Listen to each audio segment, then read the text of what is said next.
It's time for the moment you've all been waiting for.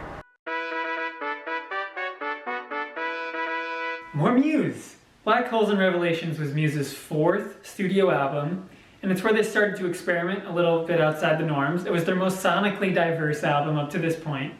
Showbiz, Origin, and Absolution all featured relatively constrained sonic designs in order to have a functional concept come together for the listener. Black Holes, however, kind of changed the game for them because they brought in some new elements, including pop and Morricone.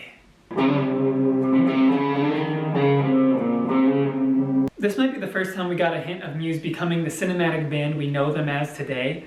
Sure, there are a couple songs in their discography before then that leaned in that direction of being dramatic and over the top, but Black Holes is where I think that really came to fruition, especially in songs like Nights of Sidonia. Some of the electronic elements that had been present in their music before began to take a seat in the foreground. I think this is why they chose to kick off the album with Take a Bow, which is one of their most electronic tracks ever, as it features an oscillating and arpeggiating synth throughout the entire runtime.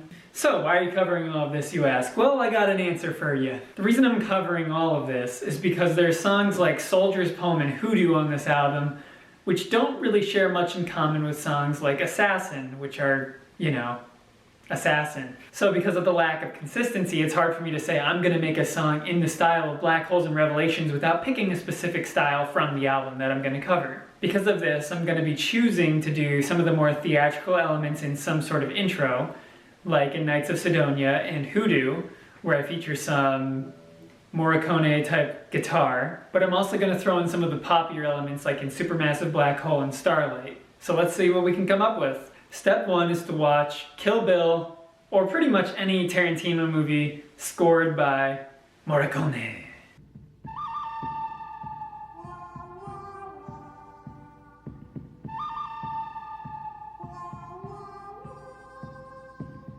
This town ain't big enough for the two of us.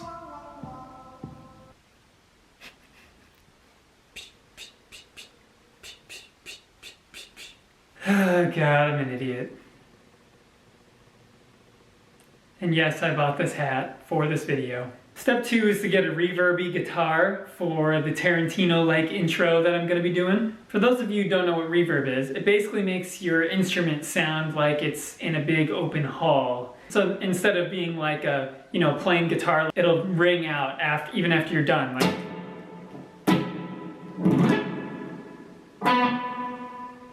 Now we gotta write the cinematic intro.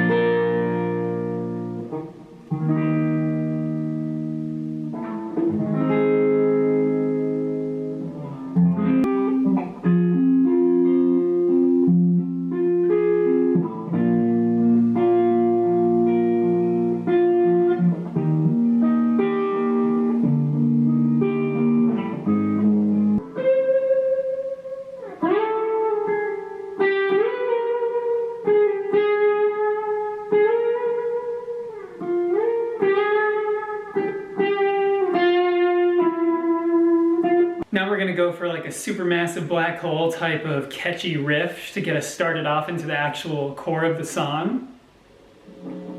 Gotta get some fuzz for this.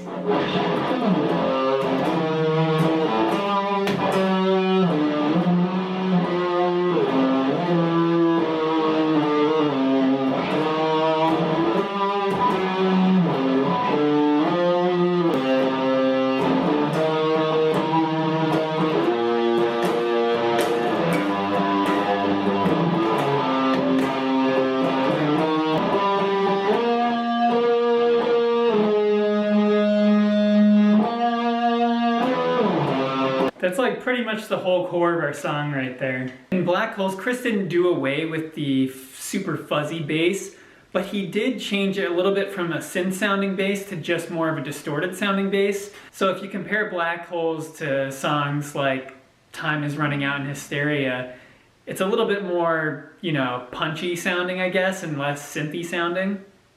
So that's what we're gonna go for on this one. I'm gonna get this type of tone.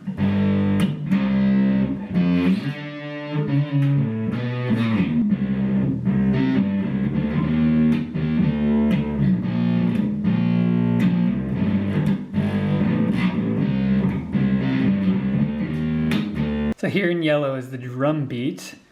And in the verses, we're gonna be doing a supermassive black hole type of sound. I'm gonna add some more percussion later, but right now this is the core beat.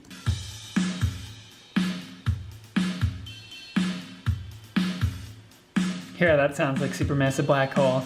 Then here we have the chorus here will sound like Map of the Problématique.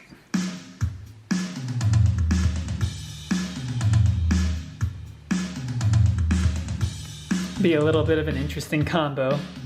All right, now I've added some more twinkling pianos, just like in Map of the Problématique.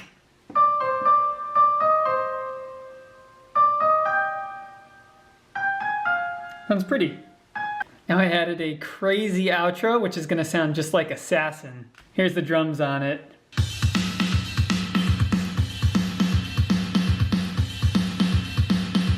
And here's a little sneak peek of what the guitar will be there too.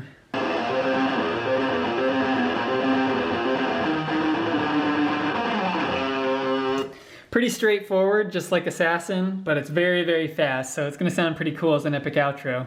Here in the rock section, I actually brought back the melody from the intro, so there's a little bit of a connection between the Tarantino and the supermassive black hole style stuff, so it's not just going one to the other without any continuity.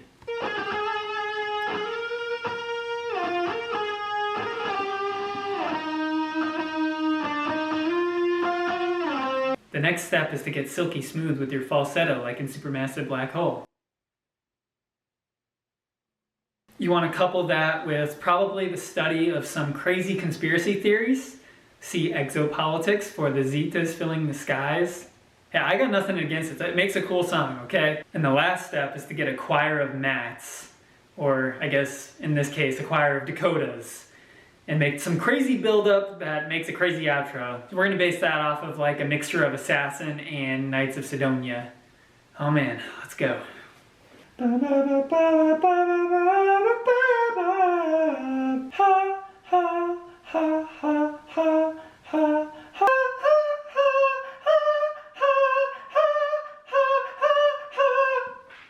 Yes, it sounds ridiculous right now. It'll sound better, I promise. We need to be in the know, and UFOs come down to take me. So our song is about aliens and government conspiracy, just like Exopolitics, and about how the government refuses to let us get close to the aliens. They'll literally shoot us as we venture towards Area 51. Well, it doesn't have to be Area 51, but anything like that. That about wraps up this video. The song will be available just in a second. Just give me a second to give some announcements. One is that I do have a Patreon, and I would be eternally grateful if you guys donated just $1 per month. I will keep the series going up, and if you guys donate up to a certain level, then I'll start letting you guys vote on which bands I'll cover next and which albums. So that'll be pretty cool. And be sure to check out the description for the song download links for iTunes, Spotify, SoundCloud, and anything else you could need. Enjoy the song.